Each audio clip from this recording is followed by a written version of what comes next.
한 장이 넘는 분량의 이름들만 쭉 나와야 되는 리스트가 있었고 A4 용지 한 장이 넘어가는 거의 한 30명에 가까운 법 위에 선 분이시기 때문에 네, 이번 랭킹부터는 최영일 시사평론가와 최단비 변호사 더 모셨습니다. 안녕하세요. 안녕하세요. 네, 이 시각 한랭킹 두 번째는 윤지호 구걸한 적 없어입니다. 장자연 사건의 유일한 증인이라며 각종 언론 인터뷰에 나섰던 배우 윤지호 씨의 이야기를 들어봤는데요. 윤지호 씨가 거짓 증언 논란에 휩싸이면서 후원자들도 등을 돌렸습니다. 반환 소송을 예고를 했는데요. 네, 이런 움직임과 관련해서 윤지호 씨는 지난달 자신의 SNS에 이 후원금을 1원도 쓰지 않았다며 의혹을 부인을 했고요. 또 최근에도 이 장문의 글을 올리기도 했습니다. 돈을 달라고 구걸하거나 협박을 한 적이 없다. 이런 입장을 밝히기도 했는데 평론가님, 후원금 반환 소송에 대한 답변이라고 좀 볼 수 있을 것 같아요. 그렇게 봐야 할 것 같습니다. 이제 일단 캐나다로 돌아갔죠. 네. 돌아간 상황인데 거짓 증언 논란에 휩싸여 있죠. 사실은 장자연 씨와 같은 소속사의 어린 무명의 여배우였던 것은 사실인데 네. 과연 장자연 리스트를 봤다고 하는 것이 팩트냐 아니냐 이게 상당히 좀 진위 논란이 있고 팩트가 아닐 가능성도 적지가 않습니다. 네. 그러다 보니까 그동안은 윤지호 씨를 믿고 장자연의 진실을 밝혀야 한다. 그러면서 윤지호 씨를 후원했던 후원자들이 적지가 않아요. 이 중에 일부가 우선 우리가 후원했던 후원금 반환 소송을 하겠다. 법무대리까지 내세워서 발표를 하자. 네. 윤지호 씨의 최근에 이제 SNS 글들이 지금 이야기한 대로 나는 돈 달라고 한 적이 없다. 그러니까 이 협박을 한 적도 없고 구걸을 한 적도 없다. 오히려 후원 계좌를 열어달라고 호소했던 것은 시민들이다. 이렇게 이야기를 했어요. 네. 그러면서 이제 심지어는 자신에 대해서 지금 이런 얘기가 많이 돌았어요. 선후원 후갑질이냐. 네. 이런 이야기도 나오면서 이 자신에 대해서 사기꾼이다. 공갈범이다. 또 자신의 어머니에 대해서 공범이다. 이런 이야기가 나오는데 이 모든 것들은 명예훼손이다. 이렇게 강하게 반격을 하기도 했습니다. 근데 현재까지 좀 상황을 정리를 해보면 윤지호 씨는 이제 비영리 단체를 통해서 한 1억 5천만 원 후원금을 모금했던 것으로 이제 추정이 되고 있죠. 후원금을 냈던 분들 가운데 390여 명이 반환 소송을 이제 제기에 참여할 것으로 보이는데 언제 이 소송을 낸다고 하고 있죠? 네, 지금 한 390명 정도가 후원금 반환 소송을 내겠다라고 얘기를 하고 있습니다. 이 반환 소송을 대리를 맡은 변호사 얘기는요, 10일이죠. 다음 주 월요일쯤에 이제 이러한 소송을 제기할 예정이다라고 하고 있고요. 지금 후원금 반환 소송을 제기하는 이유가 본인들은 후원금을 지급했던 이유가 증언자 보호라는 목적에 동감했기 때문에 후원금을 한 것인데 결국은 이러한 목적 자체가 다 거짓이 아니었느냐. 여기에 더해서 지금 후원 계좌가 제대로 우리가 후원한 목적과 맞게 사용되고 있는지 윤지호 씨의 개인 통장과 또 개인 통장이 아닌 비영리 단체 지상의 빚에 대한 계좌 이 두 개를 제대로 사용되고 있는지를 보게 해달라라는 내용으로 소송을 제기할 예정입니다. 네. 이 후원자들이 제기하는 소송의 소장에는 이렇게 써 있습니다. 후원금 모금의 목적 자체가 거짓이었다. 이런 내용이 담긴 것으로 알려졌고요. 또 후원자들은 법원의 후원 계좌 내역을 볼 수 있게 해달라고 요구하기로 했다고 하는데 이 소송을 담당하고 있는 변호사의 이야기 듣고 이어가겠습니다. 돈이 개인적인 영달을 위해서 쓰였는지 안 쓰여졌는지를 판단할 수 있는 근거 자료라고 생각을 해서 신청을 해야 될 것 같습니다.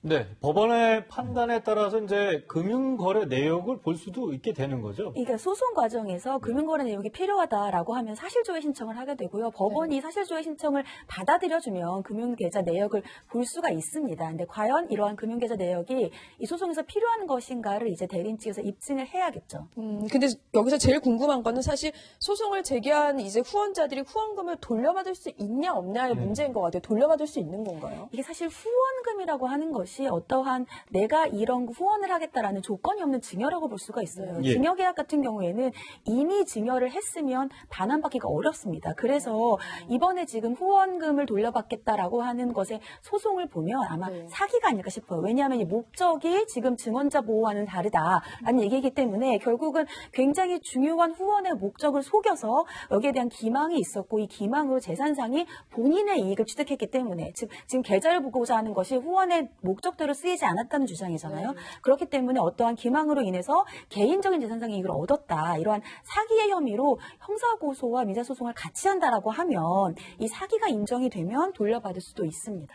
그 사기 부분이 먼저 확정이 돼야지 후원금은 반환을 받을 수 있다 이런 네, 말씀이신데 맞습니다. 보통 그럼 사기 부분은 어떻게 좀 증명을 해야 돼요? 사기 같은 경우는 이 후원을 할 때의 목적이 굉장히 중요하잖아요. 네. 우리는 윤지호 씨의 개인이 아니라 증언자 보호, 여기에다가 장자연 씨의 사건이 다시는 발생하지 않는 것을 목적으로 하기 때문에 네. 이런 목적에 맞게 이 후원금이 사용이 됐어야 되는데 처음부터 이런 목적 자체가 거짓이었다. 윤지호 씨가 아는 것이 전혀 없었고 장자연 씨의 사건과 관련되어서 중요한 증인이 아니다라고 하면 일단 목적이 거짓이겠죠.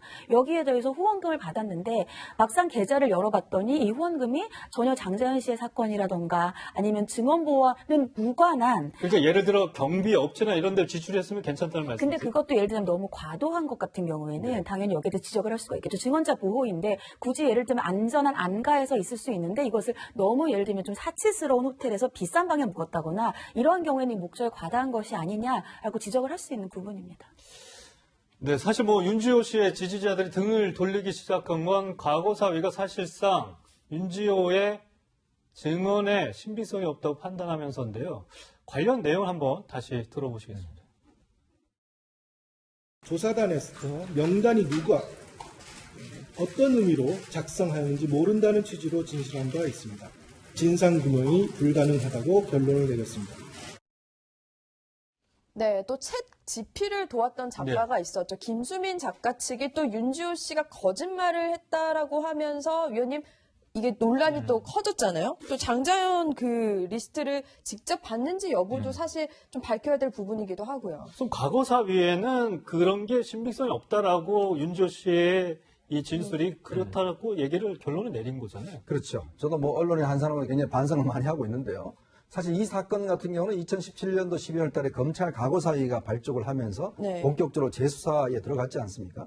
그러니까 과연 장자연 씨 사건이 자체가 이게 과연 그다음에 그 리스트가 있느냐 없느냐 그럼 있다면 누구냐 이 문제를 놓고 계속 하다가 갑자기 윤지호 씨가 등장을 한 겁니다. 네. 본인이 실명으로 등장한 거예요. 캐나다에 있다고 와서. 그러다 보니까 이 어떤 윤지호 씨의 일거수일투족 말 한마디 한마디에 모든 언론들이 다 확대 재생산했고 그것이 사실이냐 했는데 문제는 저는 이 사건에서 물론 윤지호 씨가 지금 결론적으로 보면 상당히 진술의 신빙성이 없다라는 것들이 다 이제 과거 사위나 증명이 됐는데 문제는 저 상황들을 부추기고 만들어준 정부의 역할. 저는 거기에 또 오히려 더 문제가 있지 않는가 싶습니다. 왜냐하면 사실 윤지호 씨가 문제가 생겼을 때 자, 보십시오. 당시에 국회의원들이 국회로 초청을 해서 무슨 윤지호 씨 후원단체를 만든 것처럼 모든 몇 당에 한 국회의원 수십 명이 와서 윤지호 씨를 후원한다고 했습니다. 네. 또 국무총리까지 나서서 윤지호 씨에 대한 보호를 제대로 해라라고 이야기를 했고 경찰이 수백만 원을 들여서 사실은 보호를 하지 않았습니까? 근데 보면 이 사건은요. 중간중간에 윤지호 씨가 충분히 의심갈 만한 정황들이 많았어요. 김수민 작가도 마찬가지지만 당시에 리스트를 보도했던 기자도 이거는 아니다라고 본인도 의심을 제기를 했고 충분히 검증할 수 있었던 여러 가지 장치가 있음에 불구하고 결국은 의도성, 즉 이 사건이 어떤 특정한 사람을 겨냥해야 된다라는 그 의도성 때문에 국민청원 등등을 통해서 한쪽으로 굉장히 몰아갔던 그런 측면이 있다고 보는 거거든요. 저는 그래서 최근에 우리 일련의 사건을 보면 진실규명이나 어떤 사실규명보다는 어떤 사건의 의도성 이것만 너무 보면서 막 지원을 하고 그렇게 또 뭐 여론이 들끓고 후원하고 그러면서 결국은 나중에는 얼마나 허망했습니까? 공항에 나가면서 어머니는 사실은 한국에 계셨어요. 이 한마디로 그냥 신뢰성이 한 번에 무너졌잖아요. 네, 그때도 그랬던 것 그런 걸 보면 정말 우리 사회가 좀 뭔가 곳곳에서 뭔가 문제점이 너무 많다 이런 점들을 좀 지적을 하고 싶습니다. 사실 저는 뭐 이런 부분이 기억이 나더라고요. 윤지호 씨가 이제 폭로 이후에 뭐 의문의 교통사고를 네, 당했다 맞아요. 그러면서 차게 이제 당했죠. 신변의 위협을 느꼈다고 이제 발언도 하기도 했었는데 그런데 당시 이게 거짓말의 가능성이 있다. 김수민 작가와 주고받은 메시지에서도 그런 네. 부분이 나타났었다. 맞습니다. 교통사고 자체는 사실인 것 같아요. 네. 뒤에서 추돌을 당했다고 해요. 그런데 그 뒤에 이제 차를 받은 운전자의 아버지가 아이 아빠고 여러 가지로 힘들다라고 호소해서 대체로 큰 문제 없이 정리가 된 것 같습니다. 그러니까 문제는 이제 있었지만 큰 일은 아니었다. 그러니까 단순한 예. 추돌 접촉사고죠. 교통사고 접촉사고. 이 차가 접촉한 추돌이라고 해도 좀 크고요. 사건 자체는 본인이 이 어찌 보면 피해를 당한 사람이 큰 문제 아니니까 가세요. 이런 정도예요. 네. 그런데 문제는 나중에 언론과 이야기할 때는 상당히 자신이 추적을 당했고 이 증인으로 나선 이후에 공개적으로 나선 이후에 모종의 세력으로부터 이 추적을 당하고 있고 신변의 위험을 느끼고 있다. 호텔 방에서의 위협도 경찰에 신고하고 여러 시간 지났는데 나타나지 않았다. 네. 페이스북 라이브로 중계까지 하는 상황들이 그냥 생중계로 나갔어요. 그런데 이게 이 교통사고도 2번의 교통사고를 당했는데 상당히 크다라고 이야기를 했어요. 상당히 크다. 내가 신변의 위협, 심지어는 생명의 위협을 느낄 정도로 큰 사고를 2번 당했다. 근데 그 중에 하나가 김수민 작가와 주고받은 그 이야기라면 본인도 그 당시에는 그냥 별것 아닌 일상적인 접촉사고로 넘어간 것을 왜 나중에는 신변의 위협이나 이 생명의 위협까지로 연결시켜서 이걸 과대포장했을 것인가. 이런 부분에 있어서 아까 이제 기망에 대한 이야기가 나왔지만 의도성이 있는지 없는지를 우리가 따져봐야 될 것 같은데 이게 쉽지가 않은 문제가 있어요. 결국 윤지호 씨 본인이 이것을 이야기해야 되지 않겠습니까? 네. 그런데 예를 들면 나는 증인으로 스포트라이트를 다 받고 있고 장자연 사건의 마지막 증인으로 박훈 변호사가 사실은 그 김수민 작가 명예훼손으로 고소를 한 법무대리인인데 한 가지는 인정을 하고 있어요. 뭐냐면 조모 씨로부터의 성추행을 목격한 증인이라는 건 맞는데 핵심은 장자연 리스트예요. 이걸 봤다고 얘기했고 방송에 나와서 저도 귀가 솔깃했던 게 그 명단에 이름이 특이한 국회의원이 있었다라든가 그렇죠. 굉장히 누구를 알고 있는 것처럼 이야기를 해서 그게 누구일 것인가 앵커도 그 사람이 누군지 좀 얘기해 주십시오. 네. 수많은 앵커들이 다 인터뷰를 하면서 물어봤단 말이에요. 그런데 장자연 리스트 자체를 본 바가 없다면 이러한 것들은 다 정말 바람잡은 것에 그치지 않겠습니까? 이런 대목에서 아마 여러 가지 그동안 윤지호 씨가 이야기했던 것들에 대해서 별것 아닌 것들을 이제 주로 과장했거나 아니면은 다 장자연의 유일한 목적자로서의 자기의 사회적 위상을 좀 올리기 위해서 좀 악용한 이 경향성이 지금 보여지고 있는 거거든요. 네. 근데 결국 이것은 법정에서 판단이 돼야 될 것 같고 윤지호 씨 본인이 입을 열어야 될 것 같습니다. 네. 네, 사실 이렇게 여러 논란이 이제 계속되는 상황에서 윤지호 씨가 지난 4월이었죠. 네. 캐나다로 이제 출국을 했는데 당시 출국을 하면서 개인 방송을 통해 또 영상을 공개하기도 했고요. 또 연이어서 저희가 또 들려드릴 목소리가 김수민 작가 측의 변호인도 이야기를 연이어서 한번 들어보겠습니다. 제가 도망장가요? 저는 증인이고 제가 할 수 있는 증인 역할은 다 끝난 지 오래됐잖아요. 이게 증인을 대하는 태도세요? 기사 좀 똑바로 내주실래요? 제가 원본 다 공개했잖아요. 윤지호 씨는 고 장자연 씨의 억울한 죽음을 이용하고 있습니다.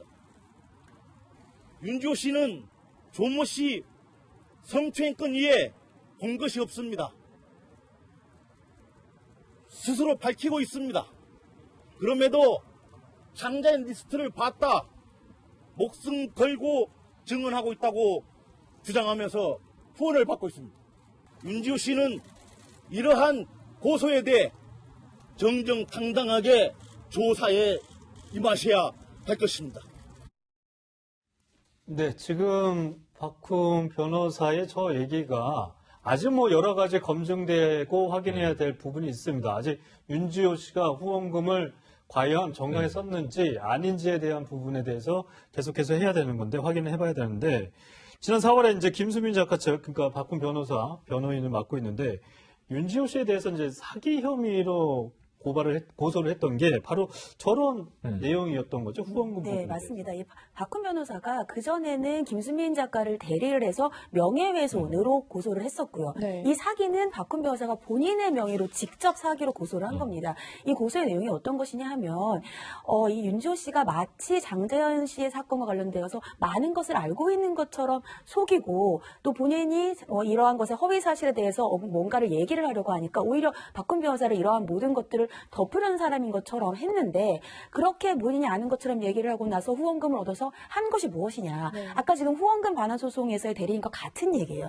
결국은 이러한 것들이 모두 거짓이었고 기망을 했기 때문에 이것이 사기다. 이 사기는 후원금뿐만이 아니라 지금 윤지호 씨가 중요한 증언자라고 해서 국민의 세금으로서 예를 들자면 호텔방도 해주고 이런 것들이 있었지 않습니까?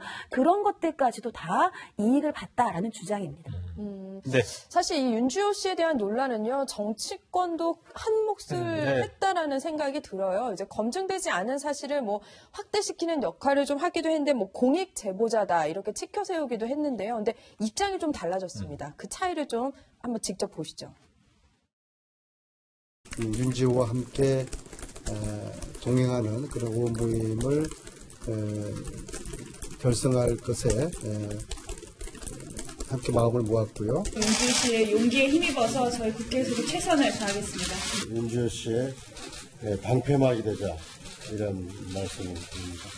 그 모임은 그때 그게 말로만 그래요. 그 이후에 뭐 한 번도 다른 모인 적이 없는데 뭐 그때는 도와주는 게 뭐 당연했죠. 지금 있는 뭐 이런 이야기들은 어떻게 우리가 알 수 있겠어요. 지금 현재 문제 이거 푸는 거는 뭐 윤지호 씨의 몫이지. 네. 안민석 의원, 윤지호 씨의 몫이라고 얘기를 했습니다. 어쨌든 윤지호 씨가 들어와서 사건의 전말이나 뭐 이런 것들을 명명백백 밝혀야 되는데 국회의원들은 잘못이 없습니까? 이현정 의원?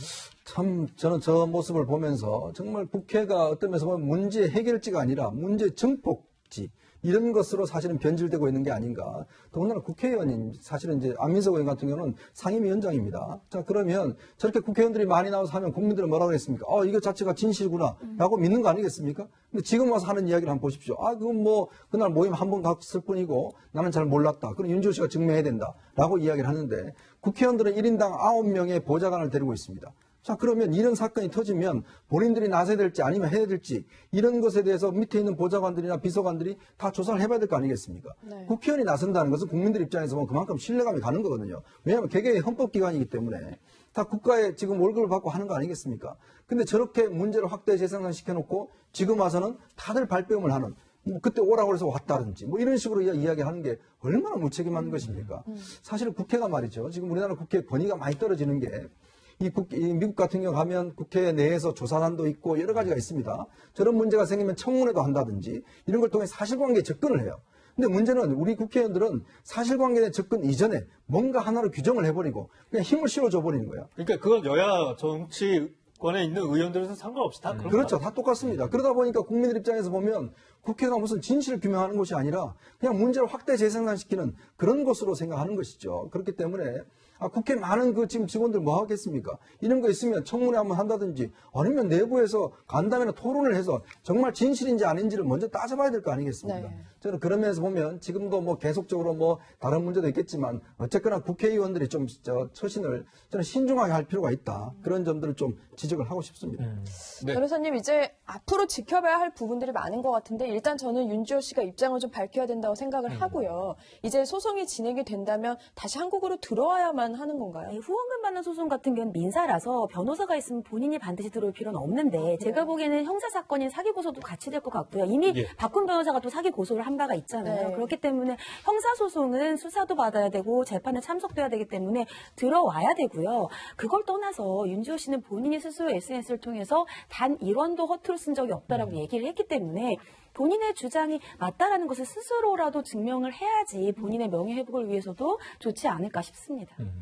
네, 알겠습니다. 네, 저희는 이현정 위원과는 여기서 인사 나누겠습니다. 감사합니다.